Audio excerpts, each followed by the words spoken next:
Yeah, baby. Does Ad usually go to us on the beat drop, or does he go earlier, or does he go after? I need to know this. He'll switch to us, but then if you start talking, then he'll... So it's like almost whoever speaks first. Oh, okay. Yeah. So sometimes the beat drops and it's still just saying main event? No, like he'll cut in right when the beat... Oh, when that beat drops? Yeah, he cuts in right when that beat drops. So he cuts in on the beat drop. Okay, so I did something right, baby. What about this one? Crack 'em if you got 'em, son. Crack 'em if you got 'em. Let me get Ooh, that and in it's toasty out up in Canada today, so this one's going to taste mighty good. Crack 'em if you got 'em, AJ. Crack 'em if you got 'em. So as you can see on the Can Fan show tonight, the eve before the NFL kickoff, we're down a bandwagon boy. He is not here. He is coaching football right now, so we can't really be too mad at him. He is out there. He wants to be the next Bill Belichick, so we have to let him get out there and do his thing. Yep. But he's well on his way. In his absence brings a villain out of the darkness on the eve of the NFL season. One of our favorites. You all know him. Barry Grant Jr. with the All Even podcast. What's up, Barry? Let me take my stuff off mute. What's going on, fellas? Oh, man. You know, we were just kind of saying in the green room there, just happy that the NFL season is back, man. I don't watch too many other sports. You know, I was in the grid chat talking about trying to get into some other sports, which I've been doing a little bit, but football's my thing. I love the football season. It's kind of like there's football season and there's not football season. So I'm super excited. Absolutely, man. I mean, look, nothing dominates like the NFL, right? And the fact that you guys, cover this team, the Dallas Cowboys, so passionately, and you guys do a great job, even when the off season is giving you nothing to come up with something. Now you can be able to have consistent content to be able to speak about and have some fresh stuff to really discuss. So it's definitely that time of year, man. Everybody's hyped. Fantasy leagues are going off and people are doing their drafts. They're breaking up with their girlfriends for like a week just so they can focus on the draft and then getting back together. So, there's a lot of things that are going on at this time. It's a beautiful time, man. It is, man. And I got to ask you, because you cover on your show, the All Even podcast with Barry Grant Jr., you follow all sports, but is football kind of your favorite? Like, is that your favorite sport, or is kind of baseball your first love? What's the deal? Yeah, football obviously, as a content creator, when if you're in sports, you have to put all of your focus there. Is it my favorite sport? No, it's not. It's still baseball. Football is very, very close. Basketball is very, very close as well. So, you kind of have a hodgepodge. It's kind of a mixed bag with me in regards to those three sports. But, football is king, and you'd be crazy if you didn't gear your show, no matter what show you have, to discuss all things football.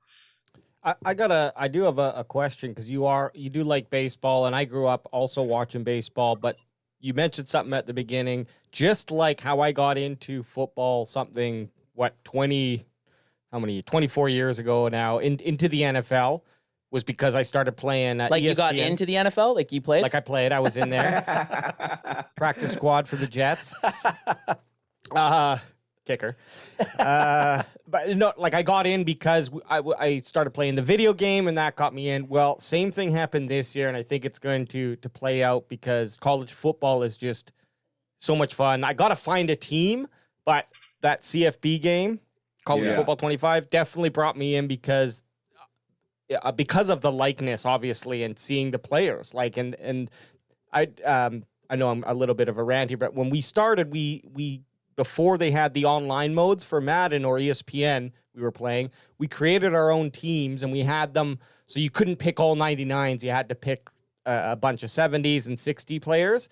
And so that really gave us insights to the depth of the NFL, and we started to fall in love with third string wide receivers on teams because they were on our team and they were our stars. So anyways, long story short, but to get to my baseball and football question, baseball used to be America's sport.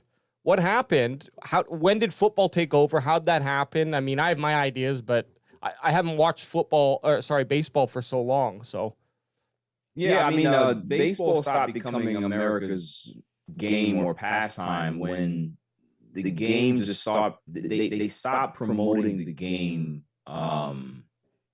within the states in regards to appealing to kids in America, right? Let's just be honest. Like once you kind of outsource your game, and there's great players in the league. There's always been great players in baseball from other countries, right? Mm-hmm. But when you kind of miss the bag or miss the mark with your American-born players and you're not advertising the game will pass you by in regards to being number one. Football does a great job with marketing their stars. They do a great job with advertising. They do a great job with making sure that guys are in your homes and you know who the hell they are. And the sad part is that in football, they wear helmets. So their faces are not even really shown. Right. But yet they still do a very good job with advertising the game. As well as, listen, I'm a black man.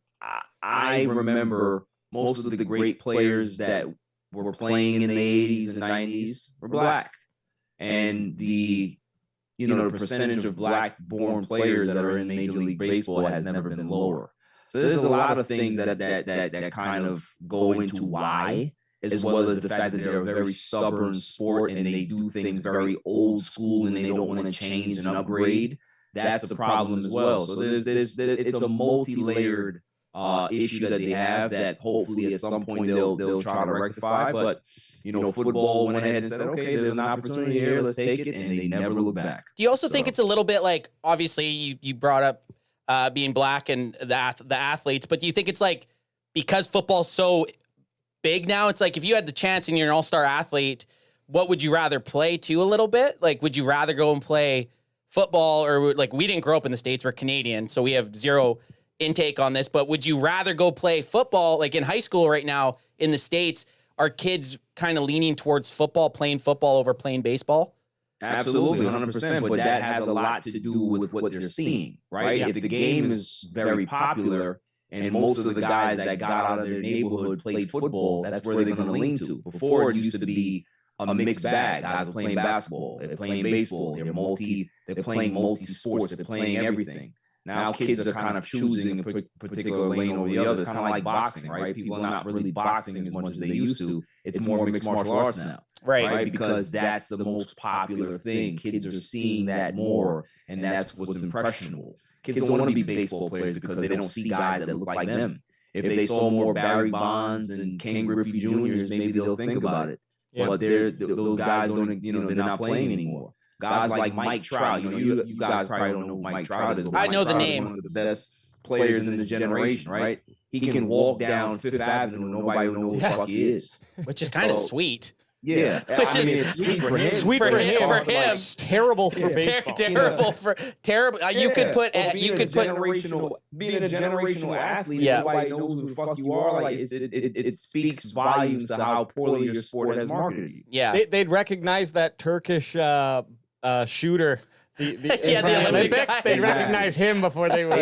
They know that guy more than they know one of the most the best baseball players of all time. Exactly. All right, I gotta say shout out to chat. Usually Adam's manning the Millennium Falcon, and we know Ad Best, BWB1, he's the people's champ. He's always in there talking to everyone. Just appreciate everyone that's in chat except for East Herald. You can go fuck yourself.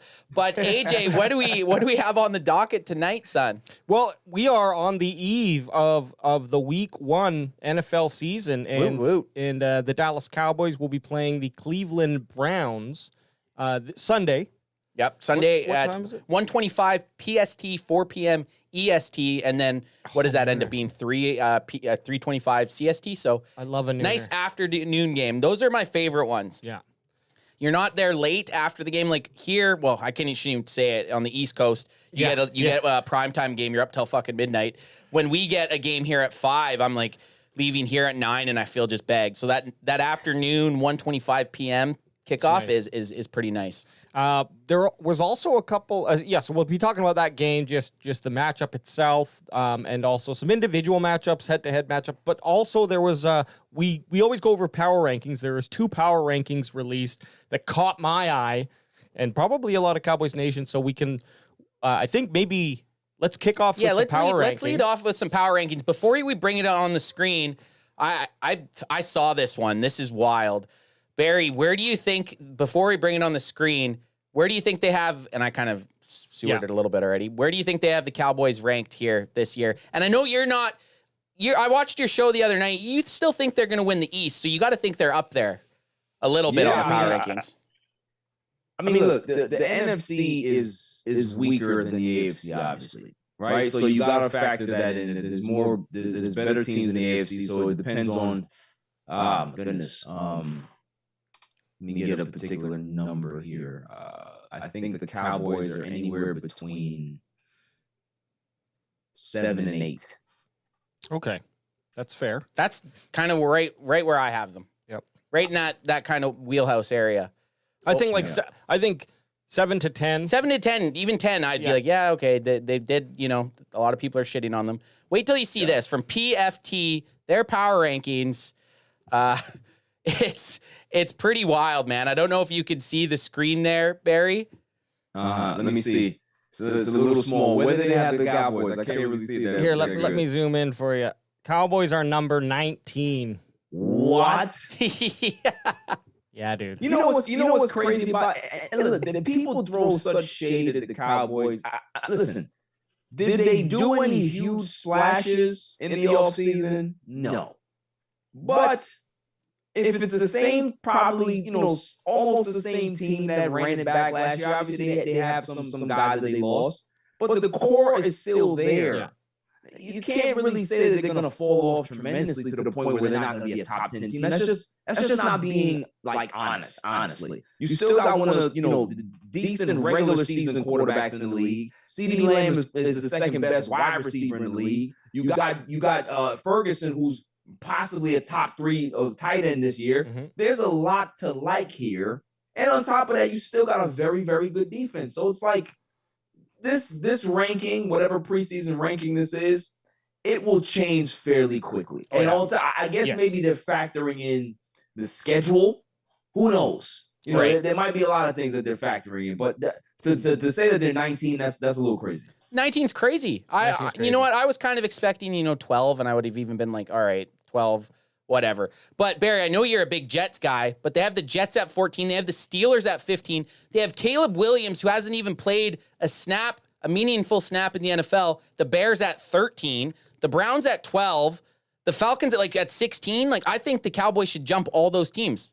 They should jump every single one of those teams. And then you got to bring up the Chargers, who the Cowboys have beat with Justin Herbert, I think, twice. So I just don't understand these rankings. And Rams, Chargers 17, 18, and then Cowboys at 19. So it's kind of I don't know. It's just one of those things. You always see it. You see these rankings come out, and this guy's either going to be really, and no one holds any accountability.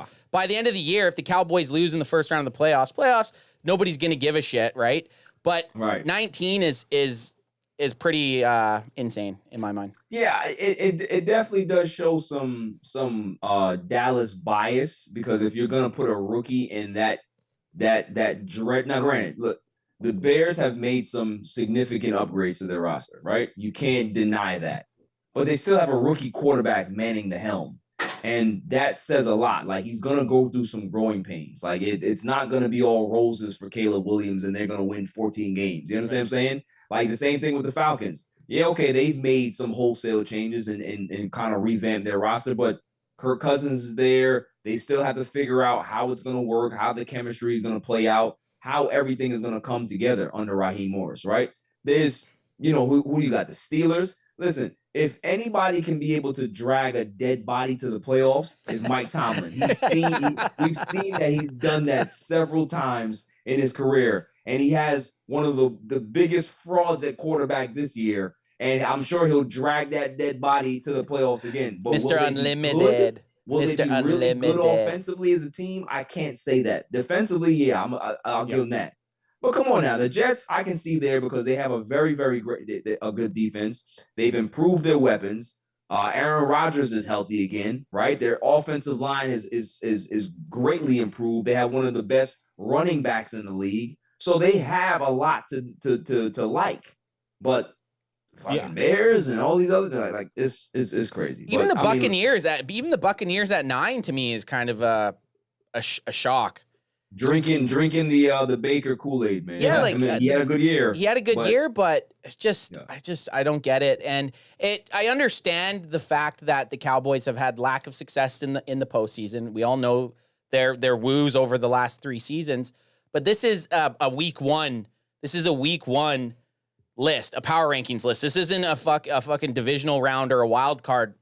Going into week one. Yeah, this is going into week one. A team that went 12-5 the last 3 seasons. It's mind-boggling to me, and I'm just kind of used to it. I don't know why I still let it bug me as much as it does, but it does, and this will be one that I'll be going back to. It bothers you, and because you're a fan and you want to get that national notoriety that you think that they deserve at times, but it's just more.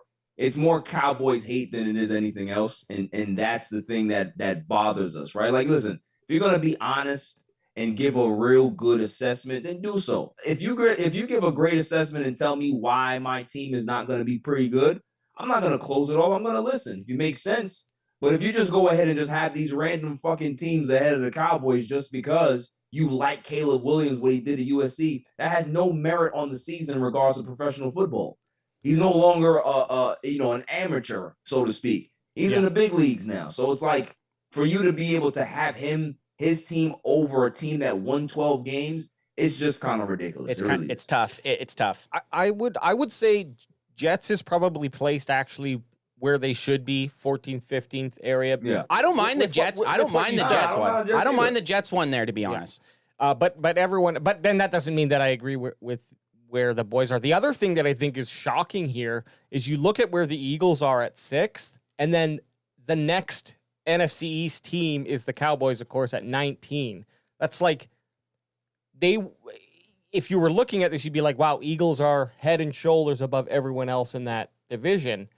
And I just don't know. A team that crashed and burned and lost 5 of the last 6 to lose the crack me if you got them, to lose the division and then get spanked in the wild card round. Like, and I don't like same thing like you mentioned about the boys kind of made some changes, lost some players, but the core is still there. I think the same thing with the Eagles, although I think that they had a bigger loss in Kelsey retiring. Oh, and for I think sure.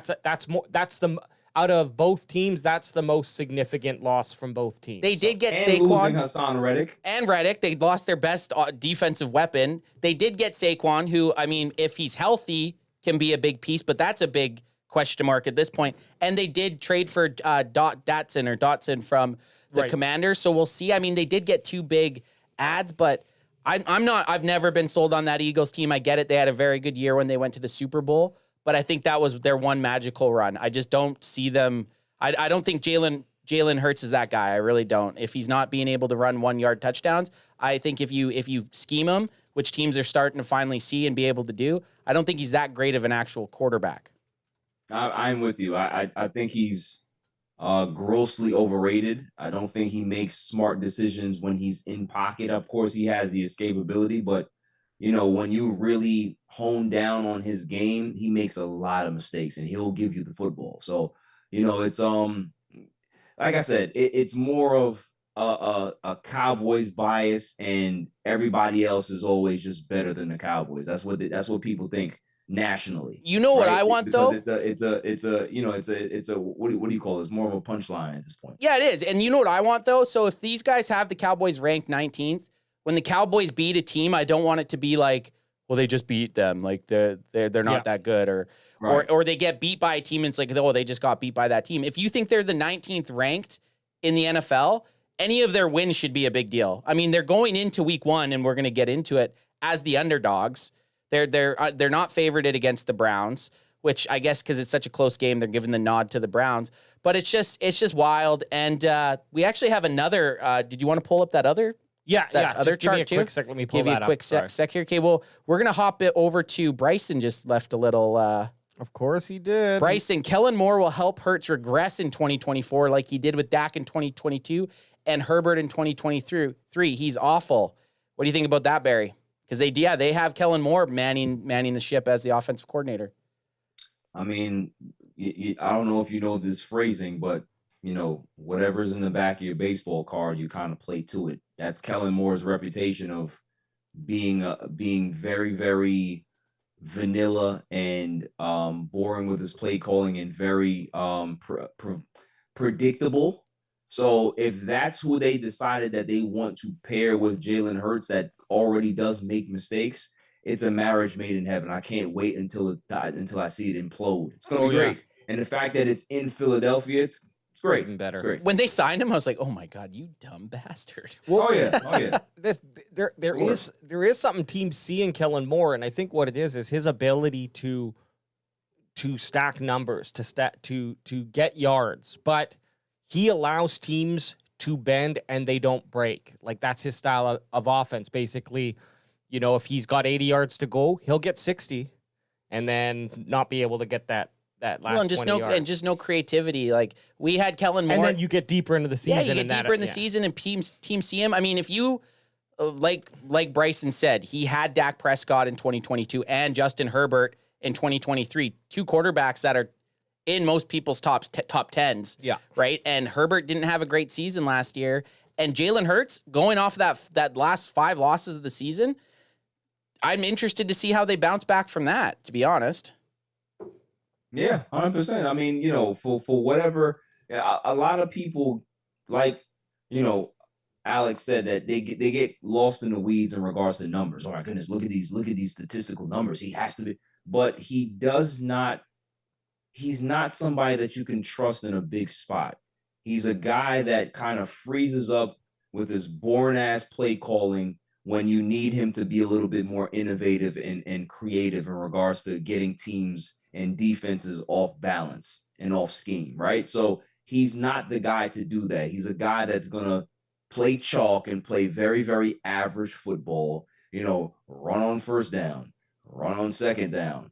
Now you have third and long, and instead of trying something downfield, he's trying to get something to the sticks. It's so predictable what he does, and teams can be able to kind of hone in on that and really get your game plan from probably the first 2 drives, especially the one that's scripted. It's okay, we know what to do now. Yep. And that's normally what happens. Totally. So Alex has another chart up by Bill Simmons that we're being salty Cowboy fans. And you know what? I love it. So we're going to check out this one from Bill Simmons' podcast. And he kind of has this weird Christmas tree type chart. It's his NFL pyramid. Oh, that's a pyramid? Well, that's not a good base. If you not only a good base. Your base of your pyramid should be bigger than your row. It's not. You know what? He started building it out. Then he got to the end of all the teams. He's like, well, oh my god, I just need to throw 4 down shit. there. It's a pyramid, but it looks like a Christmas tree to me. So, anyways, how it goes here, Barry, is obviously you can see everyone stacked in kind of a row. Well, Detroit, Tier 1, KC, Houston, Tier 2, the Jets, Green Bay, Baltimore, Tier 3. I'm still not at Dallas, by the way. San Francisco, Jacksonville, Seattle, Philly, Tier 4. Wait. He has the Seahawks and the Jacksonville Jaguars and Philly, the Dallas Cowboys. Yeah, two tiers above. I don't want to see this anymore. Right? 2 tiers. This guy has 500,000 followers on Instagram. 500,000 followers. Not football. Yeah, and that's what some of the comments are like, yeah, dude, you should really stop doing your football stuff. Yeah. But I mean, sometimes, and this is what I think. I think it's not so crazy when you look at the Pro Football Fantasy. This one, Pro Football This Focus, one seems crazier, right? Yeah, but they're kind of similar. I think that's why they do it, though. They know that Cowboys fans are rabid. They know we're going to end up talking about this. They know, you bet your ass I've made a post about this. Oh, yeah, I got that right here. So it's like they almost know to get some clicks and to get some pissed off. People are more likely to comment on something they hate and disagree with than something they agree with. Right? And I feel like this dude just took a thing of marbles with every team name on it and just kind of threw it in a bunch of buckets and kind of picked it that way. It's very possible, man. You know, listen, as good as Detroit is, for me to say that Detroit is the best team in football, I'm not going there. No. You know, KC, Houston, it's like, come on now, man. Like, what are we really doing here? San Fran is way down in Tier 3. They should be just in a fucking Super Bowl. Yeah, they should be up there at either 2 or 3, Tier 2 or 3 for sure. Let's just look at like who are the top 3 teams in the NFL, or top 4 if you want to pick 2 from each division. And I'll just lead because I asked. Okay. I do think KC deserves to be up there. Obviously, San Fran too. I don't mind Detroit. I think Detroit should be up there, but I don't think they should be the top tier. No, I think they're second tier, and then sharing second tier with them. Shit, The Ravens, man. Yeah, it's got to be the Ravens, right? Got to be the Ravens. Houston, to me, man, okay. That's your top 4 NFL teams. CJ Stroud, yeah, he had a magical season last year. Yeah, they picked up some good pieces. They got Joe Mixon. Got to see it again. Yeah, they got Joe Mixon. They got Stephon Diggs. I need to see it happen again. I saw Dak Prescott have an amazing 2016 and then fall off in 2017 and not have a magical season. Guys get tape on you. There's more pressure on you. He went in as the second fiddle. He was the second overall pick. Everybody's eyes were on Bryce Young, right? So this year it's not like that. Houston's coming to town. The team's ready for you. The team you're playing is ready for you. So Houston's good. Don't get me wrong, but I would have them tier 3. Yeah. Like fringe tier 4, like San Fran should be switched with Houston. KC should be switched with Detroit. Yep. I think New York should be in the 4th tier. Cowboys should be 4th tier in my mind. I'm not saying they should be 3 or up. I can see that. Fourth or at least 5th. Like you can't have them in the what they got them in the 6th. The 6th. Yeah, no lower than 4. I would say no lower than 4. They got their because 6. 4 puts them in the top 10. I think four's where they should be. Well, all this means is as fans, we got to get out there and we got to get wins. Well, I'm tempted to remake this called the Blow Me Simmons chart and just redoing them. I think that would be awesome. You stupid tree and do it real like shittily where you just like literally squares. Yeah. AJ, can you toss me one there, brother? Hell yeah, brother. Barry, but as Cowboys fans, we know this is at this time of year, and people, what do you keep hearing? Oh, well, let me guess, you guys are winning the Super Bowl this year. And I say, hell yeah, we are, son. Damn right, we're winning the Super Bowl. It's a new season, so of course we're going to say Cowboys in the Super Bowl, of course. Yeah, you got to. So, Barry, we haven't talked to you in a long time. I want to ask you, with the CeeDee Lamb, before we jump into the Cleveland stuff, I just want to kind of touch on some stuff that happened with the Cowboys in the offseason. CeeDee Lamb's new contract. What are your thoughts on that, buddy? I think it's a great contract for both sides. I think that CeeDee Lamb deserved every dime that he got. Mm-hmm. I believe, I remember the last time we had a conversation, I think the question was asked, who was going to get a contract first. And I said that CeeDee Lamb would get the contract first just because, he was up and my cat is in my face, of course. And he deserved it. He's the second best wide receiver in football. It showed last year. The guy he's literally, I think, 116 catches from having the most receptions in the first 5 years of your career. So this guy is doing things that should be commended, and he got his money. And shouts to Jerry Jones as well, because here's the thing that a lot of people don't realize about Jerry. You get a lot of shit, but he said, I don't know if you guys watched the interview with him and Stephen A. Smith, but it was very, very good. He left a lot of tidbits there, and he was like, I don't see that there's a time frame or a clock in regards to getting a deal done. He's like, if we get the deal done before the season starts and everybody's happy, then who gives a fuck? Yeah. He was like, in regards to Micah Parsons and Dak Prescott, those are not moves that we need to make right now. Everybody knew that we were going to sign CeeDee Lamb. And just because the media gives us pressure or everybody's over here talking about when I should do it, I don't have to listen to anybody's time frame. So they got a deal done. He got the deal exactly that he wanted. Dallas got the deal exactly what they wanted as well. Both sides are happy. CeeDee's in camp, and they're ramping him up to try to be ready for the games. And that's about it. Like, it was something that I never even doubted was going to happen, no matter everything that we saw transpire. CeeDee Lamb removing the Cowboys, this and all of this. It was just like, come on. Jerry likes to do this to keep the Cowboys in the talks in the media. Totally. Make sure that everybody's talking about the Dallas Cowboys, making sure every radio show and every TV show is covering Dallas Cowboys stuff. And right when, he got them right where he wants them, deal comes. Yep. It happens all the time. People can't say that Jerry Jones doesn't take care of his players, because I think what Jerry Jones does more than any other owner is that he pays his guys very well, not more. Like, a lot of owners don't do that. He goes above and beyond guys when he gives them deals. So a great deal for CD, great deal for the Dallas Oh, Cowboys. you don't got to tell it, bandwagon boy 2 over here. He's a Jerry's boy. This guy over here, he's a die. I think if you had to split up between Cowboys and Jerry Jones, AJ might go with Jerry Jones. I'd follow him me and Jerry going back to the oil fields. I'm going Jerry. And then I'm going to ask you, before we get into the Cleveland Browns talk in week 1, is Dak Prescott signed before the Browns and Cowboys kick off on Sunday? No. You think it's so? That's essentially Dak's done in Dallas. I don't think so. I just think that where Jerry is right now, and like I said, you guys definitely need to check out that Stephen A. Smith interview, because he was really, really candid. He said, look, what's factoring into my decision in regards to a long-term, this is when he said he was talking about Dak being a long-term solution, right? Like, you have to think about things down the road. And is he going to get better as he gets older? And Jerry said that I think he is going to get better as he gets older. But he said he also has to factor in what has transpired. The fact that there has not been any playoff success that he's expecting. And because of that, that is factoring in regards to these contract negotiations. So I think it's one of those things where it's like, look, bro, you're good.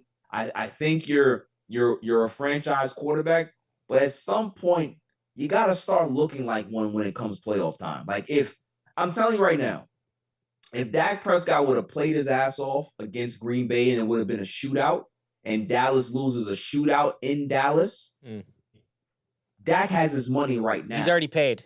Yeah, he's already paid. But the fact that you played so poorly, pick 6 before the half, 2 interceptions, you're down damn near 40 points, and you have this fake ass comeback in the second half when the game is over, it just boils everybody's blood, because that's what he does. And this is the thing that kills me about guys that are really on the Dak train and don't see what's really going on. He's a good quarterback, but you have the difference of guys being very good in the regular season and guys creating their legacy in the playoffs. You want somebody that's a playoff performer, not have to be dictated by, well, the defense is not playing good. The defense, the play calling is bad. Their running is bad. If you're supposed to be a top guy, you need to drag your fucking team to a win. Yep. And that's the way it goes. And if you want $60, $70 million, that's what the greats do. I don't want to hear it anymore. Yeah. Hey, I think that's a good segue, too, into the Cleveland Browns talk, to be honest, because this is the first game of the season. First game, week 1, here, baby. We did it, baby. We are back. We are so fucking back. Crack them if you got them, son. We are back. We are back. Okay, so we have Browns, Cowboys, kickoff, 1:25 PST. It obviously goes to where we live in the world. Yeah. In Cleveland, Ohio. It's calling for some light rain and not that warm. Only 62 Fahrenheit. I think that's in the high teens for Celsius for us Canadians. They show the betting odds. They got the Cleveland Browns are right now -2.5. The money line is Cleveland -39, and the over-under is 41 points, guys, which is kind of a low over-under for a week 1 opening kickoff. Yeah. Yeah, I might take that over, to be honest. Man, the week 1 is so crazy with teams. Like, you'll see weird scores. You're telling me you don't think both teams are going to score 20 points? Yes. Yeah, the over seems very sexy to me. The value's there too. It gives you a little green check mark. Barry, if you had to pick one of these bets, which one would you be taking right now? Let me see. What does it say? I think I would take the over. The over is a good pick. Me too. The over, I think, is a nice pick. Yeah.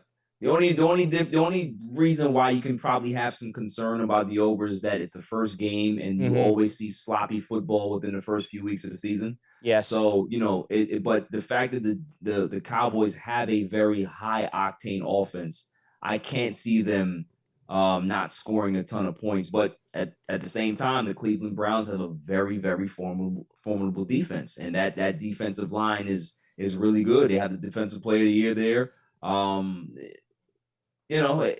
It's one of those things where you have to be concerned about. So I can see why they went that way, but the game can either be a knockdown defensive drag out, or it could be a shootout. So, it can kind of go either way. Well, and with that light rain, Pretty sure Cleveland, they're on grass, light rain, not the greatest weather. Yeah. Week 1, sloppy conditions. There's going to be sloppy football. We all know it. Week 1's probably the hardest week to bet. Well, Absolutely. yeah, and especially since most, at least the Dallas Cowboys starters, I'm not sure about the Browns, but this is going to be the first time they've really hit the field at NFL speed. They didn't get any, I don't believe any of the pillar starters anyways. Yeah, on like offense. you had some of the off, like the rookies. Ferguson, like I think, was out there for a couple. Yeah, and plays. you had like you had BB and Guyton, but that was kind of before they'd even been announced starters, Right. really. So none of the bread and butter guys like Dak Prescott, or you obviously didn't see Lamb. Micah Parsons, DeMarcus Lawrence. You didn't see any of those guys. But this is all, of course, going from last year. The power ranking for the Cowboys, they were 6th overall, and the Browns were 16th. Their Cowboys defense was 4th overall. Cleveland 2nd. Yeah. So they kept a lot of their guys. Cleveland still fielding pretty much that same defense. So this is a legit defense at home, which is going to be the reason you're seeing them favorited a little bit. And then the offense, the Cowboys were 12th, and then the Browns were 30th, but they have Massage Boy back, so that could go up a little bit. But are you sold on Deshaun Watson as a quarterback, Barry? No. I was talking to my friend the other day about this, is that I thought that even with what he went through for those couple of seasons, right, that you would see a level of IQ in the pocket by now. He doesn't have it. Like, he makes some mistakes that he should not make at this stage of his career. And a guy that had so much promise is still not recognizing certain defenses, and he's using his athleticism and his escapability to be able to make plays. But you see when it really comes down to making some clutch throws or some tight window throws or some decisions where he might have to go check down or, throw to the numbers on the outside, he's not making the proper decisions.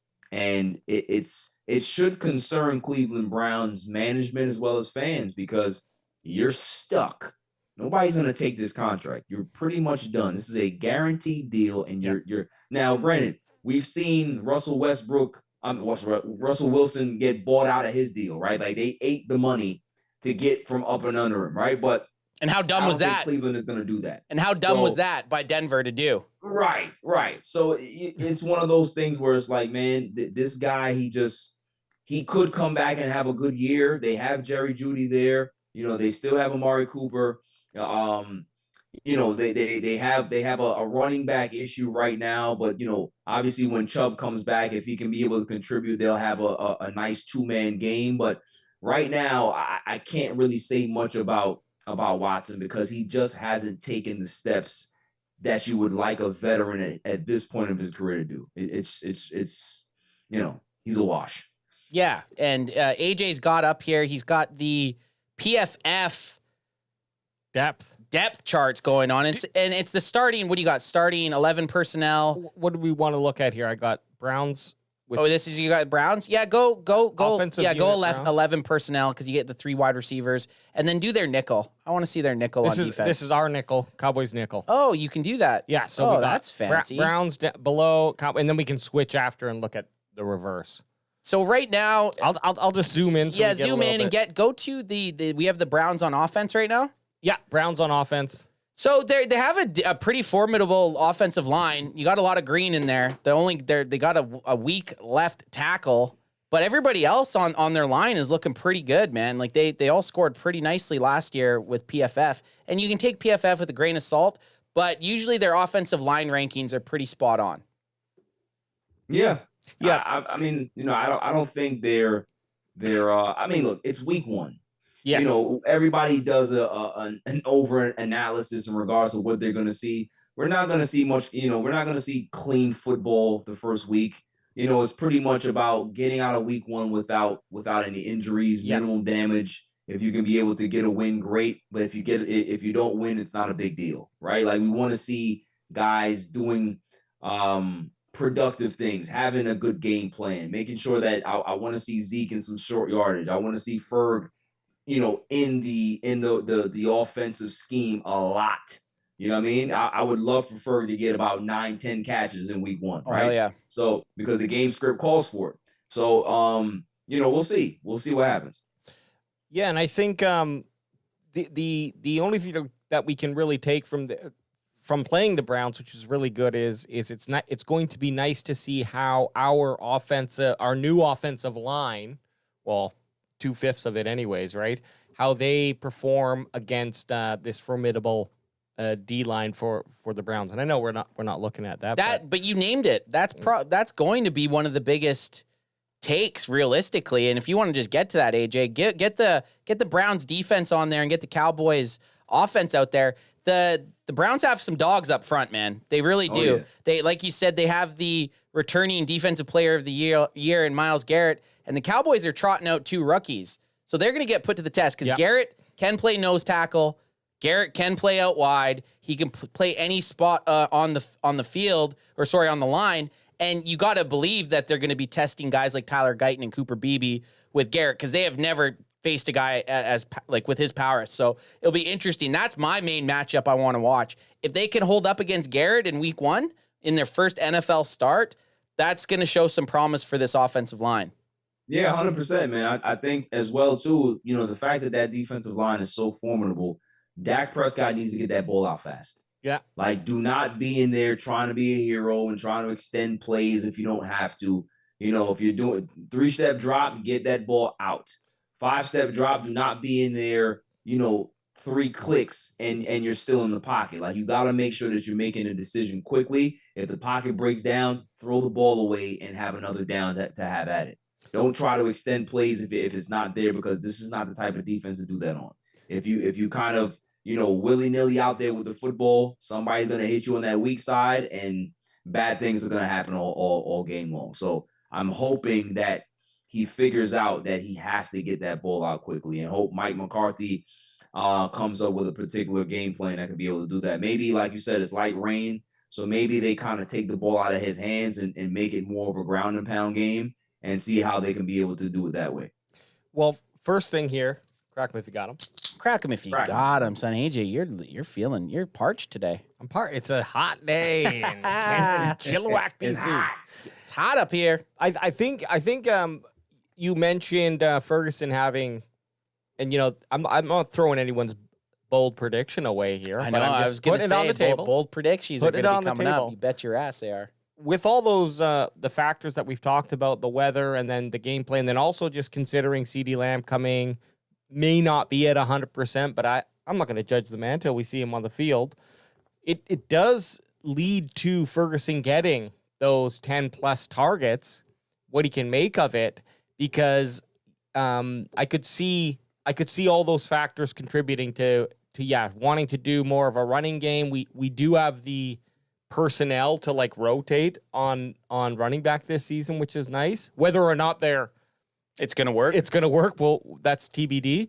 But Ferguson definitely will play, I think, a big part in helping to continue to move the ball downfield without having to go deep. Because remember, last year it took 5 or so games before CeeDee Lamb and Dak really started clicking. I don't expect that we're going to have to wait 5 weeks this year. But I wouldn't be surprised if Ferguson has the best receiving stats week 1, and CeeDee Lamb maybe only has 2 catches. I don't want to see that, but I wouldn't be surprised if that was the case. If CeeDee only has 2 catches, somebody's got to be eaten, I hope. And if it's our guy Fergalicious, I know some people don't want to call him that, but CanFan calls him Fergalicious. If he's getting 10 catches, I'm down with that. I don't care who gets it. If CeeDee Lamb's only held for 2, it's because they predominantly game planned against him. And then if somebody else gets their receptions, this is the thing. If they take a player away, you need to be able to step up and come to the party. So take CD away as long as we have guys like Ferg or Cook stepping up. Yeah, absolutely. I think this season, we saw it a little late last season that Brandon Cooks can really be able to still fly.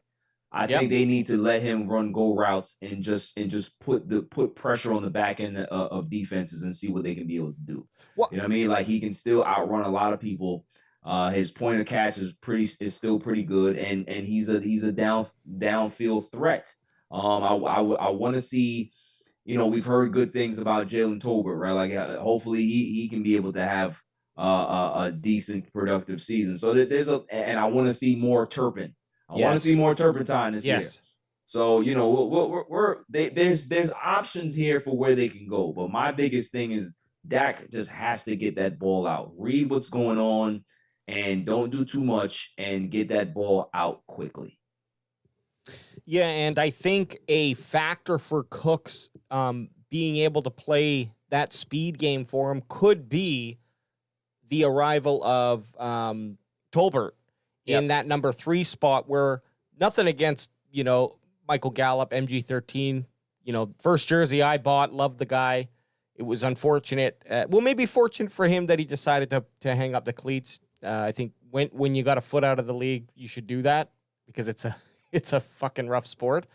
But I wonder if Tolbert's arrival will help to allow Cooks to, you know, go deeper more often. And now you did mention Turpin, who would be the perfect guy to be able to send him. Yep, shoot and boot. But I do like that, and I think, you know, I'm looking for a better season from Brandon Cooks this year compared to last year for sure. Hitting that home run a little bit more than not. So, AJ, you have an article kicked off that kind of things to watch for in the game on Sunday in week 1, written by our guys.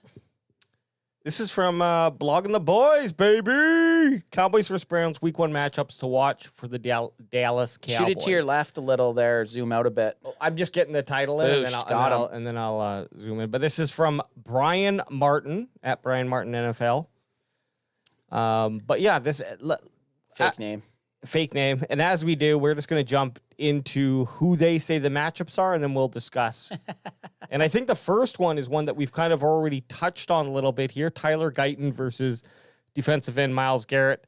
But we could also look at Tyler Guyton and Cooper Beebe versus Myles Garrett, because if Garrett's lining up inside, he's going to be hitting Beebe as well, right?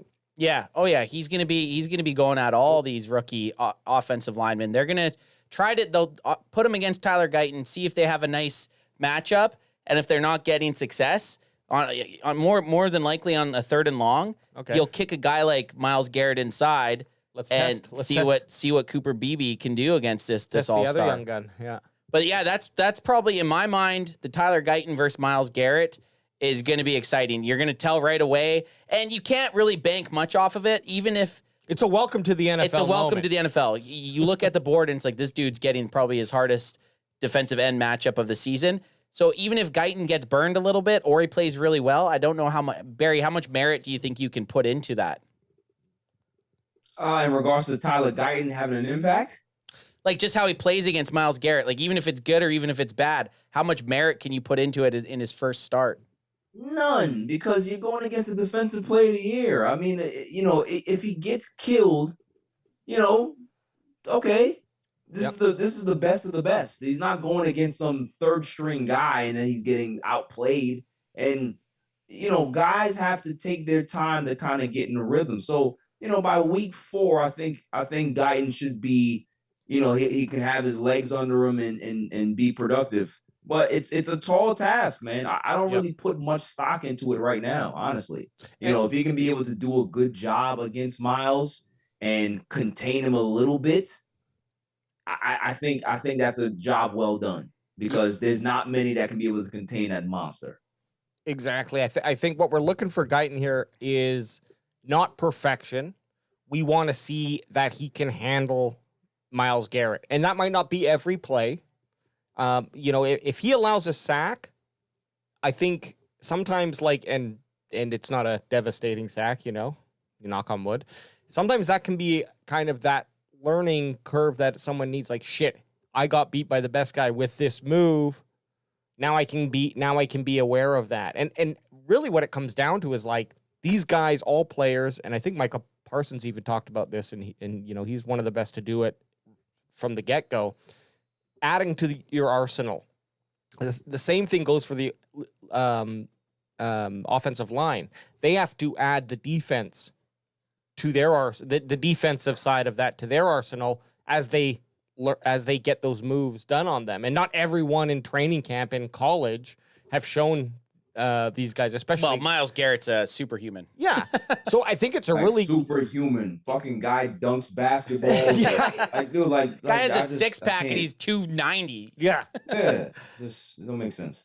It's a great opportunity for Tyler Guyton to fast track his learning in that week 1 matchup without a lot of pressure on the result of how he does. Now, But see, not to cut you off, Yep. AJ, but here's the other side of that too. What if he does play well against Myles Garrett and Myles Garrett is neutralized in the game? Now the expectation gets way up here and people are doing too much. Oh, this guy is on his way. Like, Yeah. one game doesn't do that. Like, Especially week 1. Especially week 1. Exactly. Like, you can't get too low and you can't get too high in regards to your evaluation of how he plays in week 1. it's promising, but don't go out now thinking that we have the next Tyron Smith. They didn't win the draft off Yeah. of one game. You can't base it off of one game. What's the next guy? What next matchup? Who's the dude that wrote this? Mark Andrews or something? Brian Martin. Close. Brian Martin. I knew I was close. Tyler Guyton versus defensive end Myles Garrett.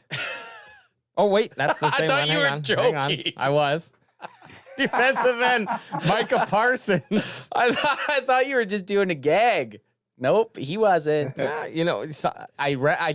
pulled a BW1. Yeah, you did. I just read. You just read what was on the screen. You read. Okay, Micah Parsons versus left tackle Jedrick Wills Jr., who PFF had them as the Browns' lowest rated offensive lineman. So, hey, we gotta like it. Sure, Micah took some shit early on in the offseason, but I guaranteed if he comes out and gets 3 sacks, everybody's forgotten about anything bad they said about Micah in the offseason. And a quick note here, it also mentions Wills is still working his way back from a season-ending MCL tear he sustained in November last year. That's fast bounce back. Fast bounce back, still not a full year, and you're going against, like, same thing for Jedrick Wilson here, Jr. here. You're going up against the second or, top three pass rusher in the pass NFL. rusher in the NFL. Big test for a guy, especially not even a year removed from an MCL tear that ended his season. And let's not forget that Micah starts the season off hot. He does. In the last few years, he's kind of petered off a little bit come the end of the season. I don't care what anyone else says. The stats back that up. So you can expect Micah to get out there and be firing on all cylinders. And he might end up sneaking his way into my bold prediction, especially after seeing this matchup that he has against Jedrick Wills Jr. coming off an MCL, not being very highly ranked. He's gonna have to play just as well as Tyler Guyton's gonna have to play against Myles Garrett. You got pretty much kind of like the same issue on both teams, right? Yep. You have a beast of a pass rusher against a guy that, not a rookie, but has some issues in regards to health and skill level. So, if they can be able to kind of cancel each other out on both sides, then that's good for a very, very different game script. Something else has to happen to be able to find a way to win. So yeah, I think Micah Parsons should put as much pressure as he can on Wills. And hopefully they send him every time and make sure that they put pressure on that, especially on the surgically repaired knee. So Ultra Cowboy in the chat saying Jedrick Wills said he is not starting. Oh. So I don't know how much we could put into that, but Jedrick Wills is a known liar. Yeah, he lied to you and you fooled for his little mishap. Guess what? Whoever it is, they're gonna have to deal with Micah Parsons there. And he's gonna come out fired up, I hope. And this is what I want from Parsons too. And unfortunately we lost hog reveal. I want the hog reveal. I want that for every player. I mean, that just goes without saying.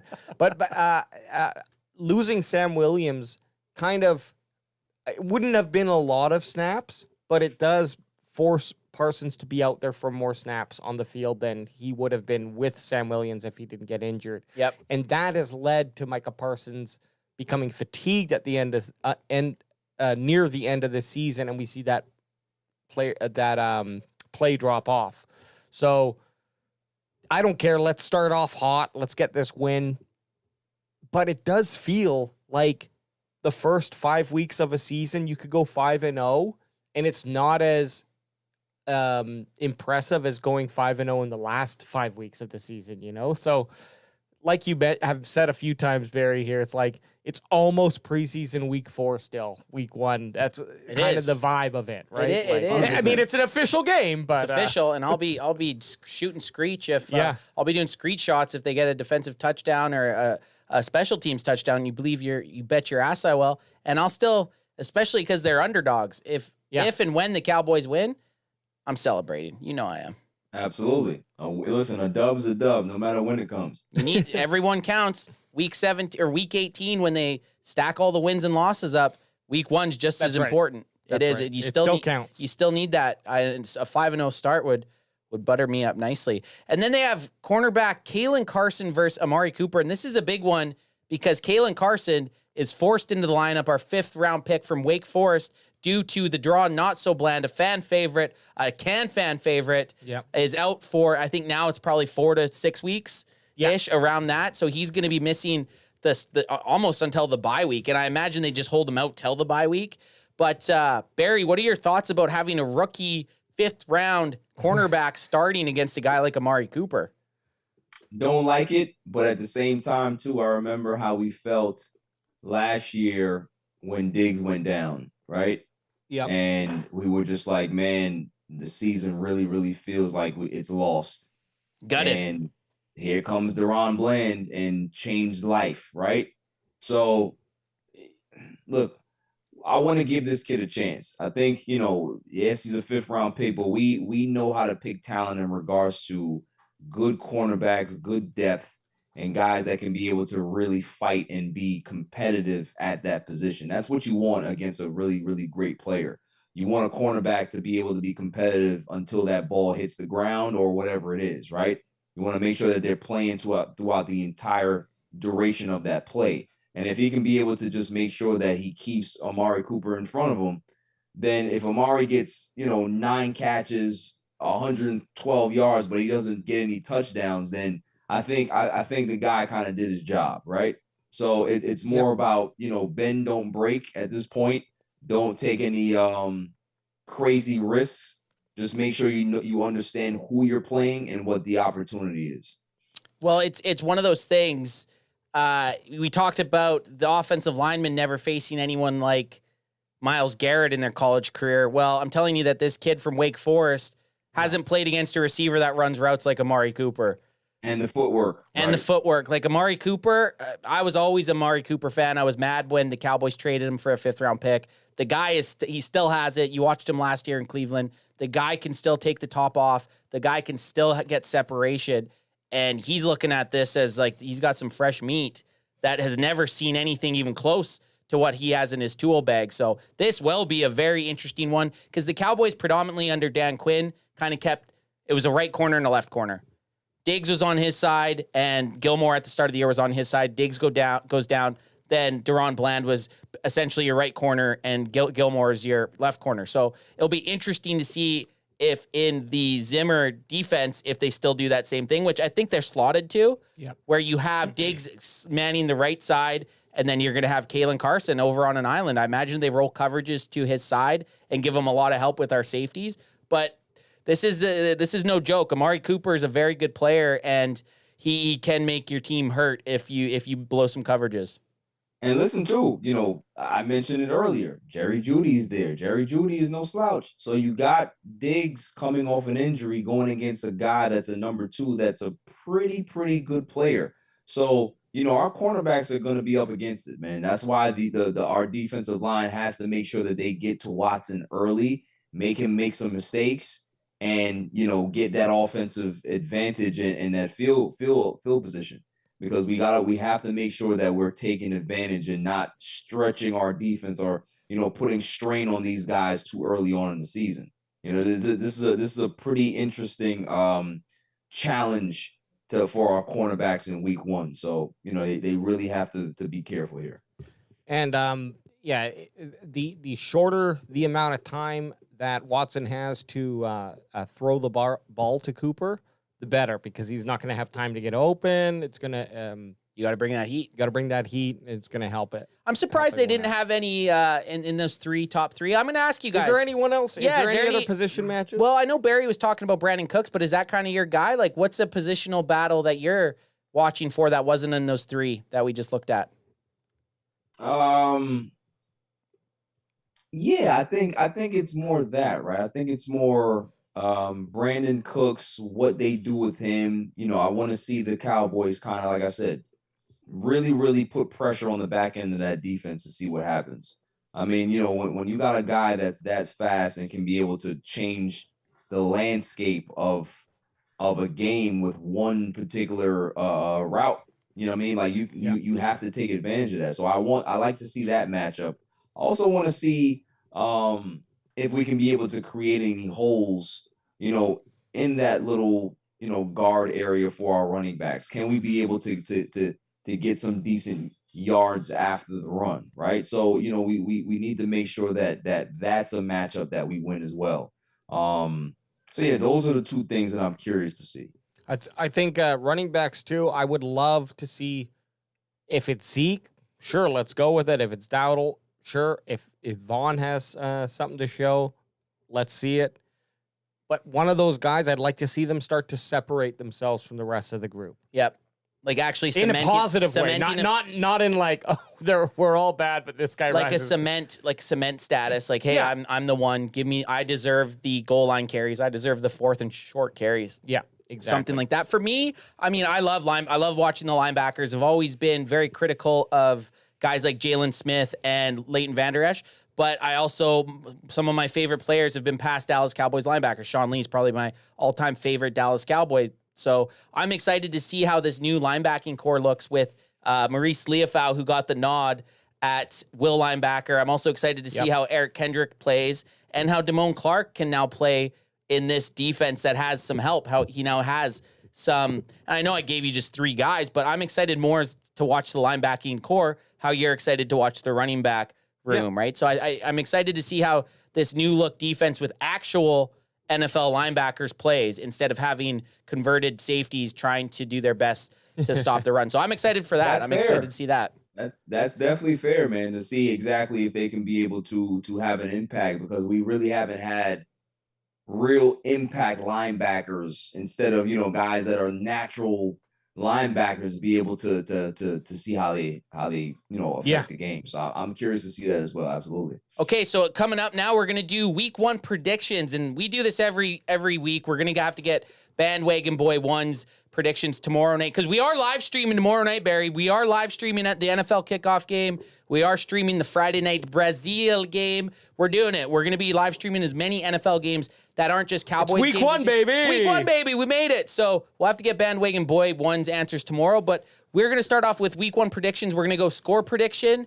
We'll go through with all of us, and then we'll do our bold prediction for the Browns Cowboys games this Sunday. So Barry, we'll lead off with you for a score prediction. Score prediction. Man. It's tough. 24-20. 24-20. Okay. Cowboys? Yeah, baby. I like that, man. And that hits the over.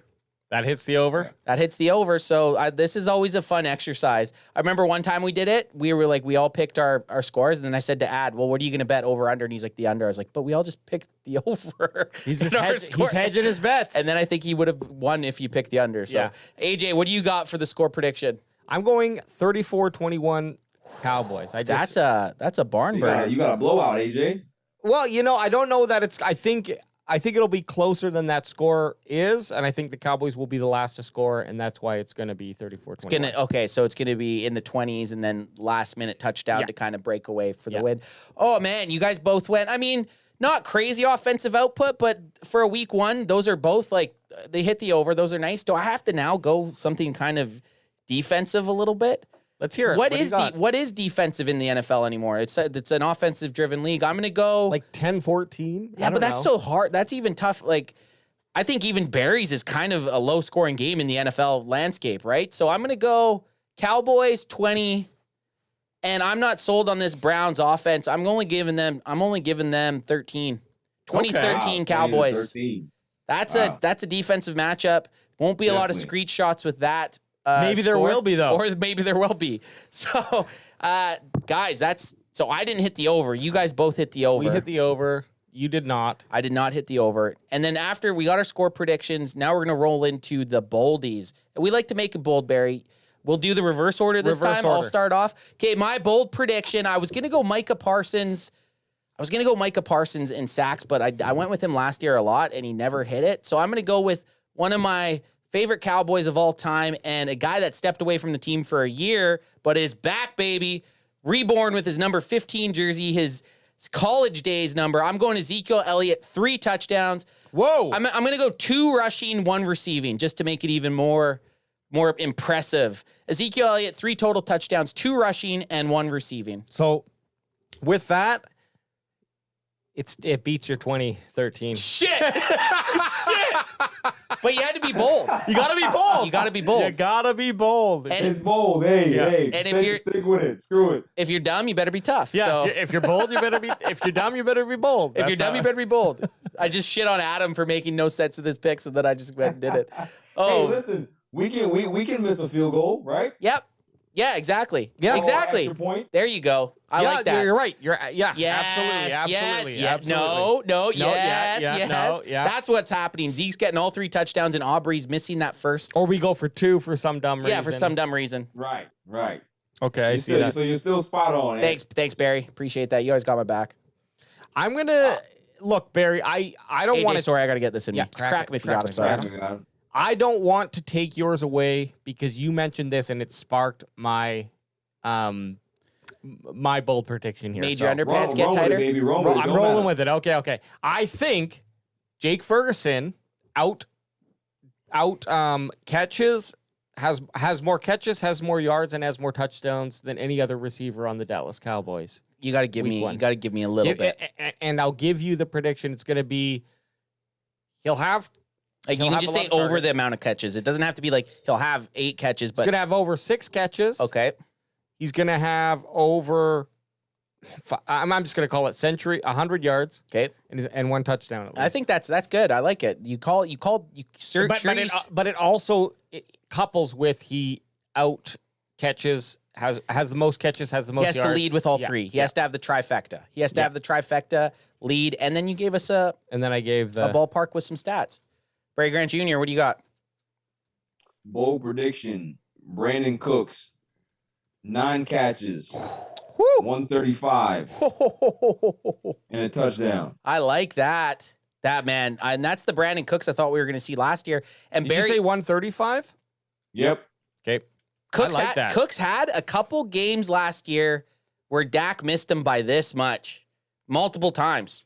Oh yeah, in they games. they didn't have that early season connection, but they kind of picked it up late. Like he was burning dudes. He was burning Yeah. defenses. They kept doing that seam route with him, and there was multiple times that he was wide open early on in games too.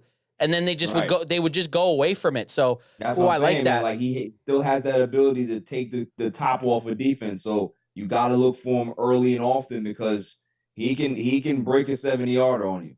And no matter how good would that go for the confidence between Dak and Cooks if they could hit one of those that'd be big great. one of those big game changing plays like that goes miles. You hit that in week 1 in the rain in shithole Cleveland. Whew. Like that's making you jacked up. Jacked up and jacked off. All right, baby. Barry, where can people find you, man? We appreciate having you on, man, but where can anybody find you, buddy? Now, of course, man. They can find me on Instagram at All Even Podcast. They can find me on the platform formerly known as Twitter at All Even Podcast. YouTube at All Even Podcast. All Even Podcast with Barry Grant Jr. Obviously. TikTok, All Even Media. I'm all over the place, man. I have this video, this Caitlin Clark Angel Reese video. It's growing like wildfire right now. It's crazy on TikTok. It's crazy on YouTube. So People love her. I did love her. my season predictions over the weekend. So definitely check it out. And if you agree, shout me a holla. And if you don't, you can tell me I don't know what the fuck I'm talking about. I like the prediction show. It was It was good. It was good. It I was like the good. prediction show too. Barry, well, what I'll tell you for people that don't love you and don't love the Dallas Cowboys, we got something that they can go tell themselves. They can tell themselves to go fuck themselves! Woo! It's the NFL season, baby! We back, baby. We so